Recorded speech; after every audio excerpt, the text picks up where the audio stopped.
میرے قابل احترام بزرگوں، آپ کی خدمت میں قرآن کریم کی 7 آیات اور 40 سے زیادہ احادیث طیبہ کی روشنی میں ایک گناہ بیان کرنے کا ارادہ ہے جو بہت ہی بڑا گناہ ہے اور بہت ہی خطرناک قسم کا گناہ ہے، اور وہ آج تقریباً ساری دنیا میں پھیلا ہوا ہے، یہاں تک کہ مسلمان ملکوں میں بھی، خاص طور پاکستان میں وہ گناہ بہت زیادہ عام ہے، اور اس کی وجہ سے بڑی بڑی خرابیاں اور برائیاں پھیلی ہوئی ہیں، جن میں سے ہمارے ملک کی معیشت کا تباہ اور برباد ہو جانا ہے اور مہنگائی کا حد سے زیادہ بڑھ جانا ہے۔ یہ ایسا بڑا زبردست نقصان ہے کہ جس سے پوری قوم دوچار ہے، حکومت بھی اس سے دوچار ہے، لیکن افسوس یہ ہے کہ اس گناہ سے بچنے کی جو فکر درکار ہے وہ موجود نہیں ہے۔ ایک اردو کا شعر ہے جس کا ہم بظاہر مصداق ہیں کہ وائے ناکامی متاع کارواں جاتا رہا اور کارواں کے دل سے احساس زیاں جاتا رہا۔ وائے ناکامی متاع کارواں جاتا رہا اور کارواں کے دل سے احساس زیاں جاتا رہا، جس کا حاصل یہ ہے کہ قافلہ لٹ گیا اور ان کا مال ڈاکوؤں نے لوٹ لیا۔ یہی بات بہت بڑے نقصان کی تھی اور بڑے افسوس کی تھی کہ قافلے کو ڈاکوؤں نے لوٹ لیا اور ان کی مال و دولت چھین کر کے فرار ہو گئے، بھاگ گئے۔ لیکن اس سے بڑا افسوس کا پہلو یہ ہے کہ قافلے والے لٹ گئے اور ان کو اپنے لٹنے کا احساس بھی نہیں۔ بس یہ ہمارا موجودہ حال ہے کہ ہم اور ہماری معیشت تباہ ہو گئی، برباد ہو گئی، مہنگائی آسمان سے باتیں کر رہی ہے، لیکن نہ سرکاری حلقوں میں کوئی اس کا احساس ہے، نہ عوام کے اندر کوئی احساس ہے۔ لٹ بھی گئے، پٹ بھی گئے، تباہ بھی ہو گئے اور ہو رہے ہیں، لیکن جس وجہ سے ہو رہے ہیں اس کے دور کرنے کی توجہ نہیں ہے۔ سرکار دو عالم صلی اللہ علیہ وسلم نے فرمایا کہ الا اخبرکم بدائکم و دوائکم، سنو میں تم کو تمہاری بیماری اور اس کا علاج نہ بتلاؤں؟ سنو کیا میں تم کو تمہاری بیماری اور اس کا علاج نہ بتلاؤں؟ صحابہ کرام نے کہا ضرور بتائیے۔ فرمایا تمہاری بیماری تمہارے گناہ ہے، جس کی وجہ سے تم تباہ و برباد دنیا کے اندر بھی ہوتے ہو اور عالم برزخ میں بھی، عالم آخرت میں بھی گناہوں کا وبال اور عذاب برحق ہے۔ یہ جو تمہاری تباہی اور بربادی کا سبب ہے تمہارے گناہ۔ اور فرمایا کہ اس کا علاج اور اس کا واحد علاج وہ توبہ استغفار ہے۔ توبہ کرو، اور توبہ کرنے کا مطلب ہوتا ہے گناہ چھوڑو۔ ایک آدمی گناہ تو چھوڑتا نہیں ہے، توبہ کرتا رہتا ہے، تو اس سے تھوڑی توبہ ہوتی ہے۔ توبہ کی تو پہلی شرط یہی ہے کہ جو گناہ کر رہا ہے فوراً اس کو چھوڑے، اور جو گناہ کر چکا ہے اس پر شرمندہ ہو اور آئندہ نہ کرنے کا بھی پختہ ارادہ کرے۔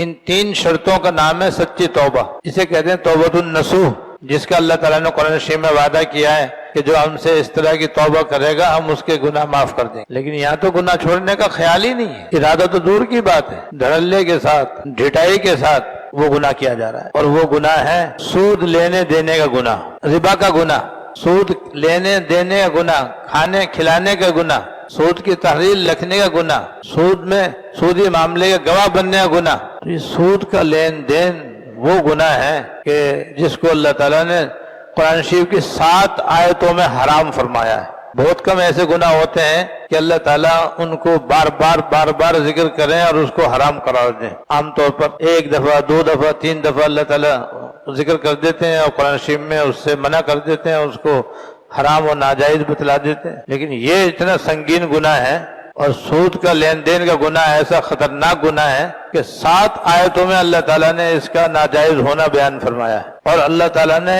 ان 7 آیتوں میں سے بعض آیتوں میں آخرت میں سود کھانے والے کا جو حشر ہوگا اور جس بری حالت میں وہ کھڑا ہوگا اس تک کا بھی اللہ پاک نے ذکر کر دیا ہے۔ اس طرح سے اللہ تعالیٰ نے گناہ کا اور سود خوری کا عذاب بھی بیان فرمایا، اس کو حرام بھی فرمایا، اس سے بچنے کا بھی حکم دیا، اور یہاں تک فرما دیا جو میں نے ابھی آیت تلاوت کی تھی اس کے اندر کہ یاد رکھو اللہ تعالیٰ ربا کو مٹاتے ہیں اور صدقات کو بڑھاتے ہیں۔ یہ بھی اللہ تعالیٰ نے واضح فرما دیا، یعنی جو سود کا معاملہ کرے گا، سود لے گا دے گا، سود کھائے گا کھلائے گا، سود کے معاملات کرے گا، تو اللہ تعالیٰ سود کو مٹاتے ہیں۔ سود کر لینے دینے والا مٹے گا اور مٹ کر رہے گا، اس کی معیشت یقیناً تباہ ہوگی، اس میں کسی شبے کی کوئی گنجائش نہیں۔ اور جو اللہ کے راستے میں صدقہ دیتا ہے اللہ تعالیٰ اس کو بڑھاتے ہیں، اس میں برکت عطا فرما۔ یہ بھی اللہ پاک نے صاف صاف بیان فرما اور صاف صاف فرما دیا کہ احل اللہ البیع وحرم الربا، اللہ تعالیٰ نے ربا کو حرام فرمایا ہے اور بے کو حلال فرمایا ہے۔ ربا سے مراد سود دینا، سود لینا، دونوں اس کے اندر آ گئے۔ تو اس کے بارے میں اللہ پاک نے صاف فرما دیا کہ اللہ تعالیٰ نے ربا کو حرام فرمایا ہے، اور بے کو یعنی تجارت کو جو شریعت کے مطابق کی جائے اس کو اللہ تعالیٰ نے حلال فرمایا ہے۔ معلوم ہوا کہ ربا کے اندر جو چیز بھی نفع میں آئے گی وہ حرام ہوگی، اور ایسے ہی حرام ہوگی جیسے شراب حرام ہے، وہ ایسے ہی حرام ہوگی جیسے کہ سور حرام ہے، اور جائز کاروبار کے ذریعے جو آدمی نفع کمائے گا وہ حلال ہوگا۔ تو حلال ہونا بھی بتلا دیا، اور ربا کا حرام ہونا بھی اللہ تعالیٰ نے صاف صاف قرآن شریف میں بیان کر دیا، اور اس پر جو آخرت میں ربا کھانے والے، ربا لینے والے، ربا دینے والے کو جو عذاب ہوگا وہ بھی بیان فرما دیا۔ اور اس سے بڑھ کر حضور صلی اللہ علیہ وسلم نے 40 سے زیادہ احادیث طیبہ کے اندر سود لینے دینے کے معاملے کے حرام ہونے کو بتلا دیا، اور اس پر ہونے والے عذاب کو بتلا دیا۔ اور یہ سب اس لیے بتلایا تاکہ مسلمان سود کا معاملہ کرنے سے ایسے ہی بچیں جیسے شراب اور خنزیر سے بچتے ہیں، جیسے جوا اور سٹے سے بچتے ہیں، جیسے چوری اور ڈاکے سے بچتے ہیں، جیسے یہ سب گناہ کبیرہ اور حرام ہیں، ان سے بڑھ کر سود کا معاملہ کرنا حرام ہے۔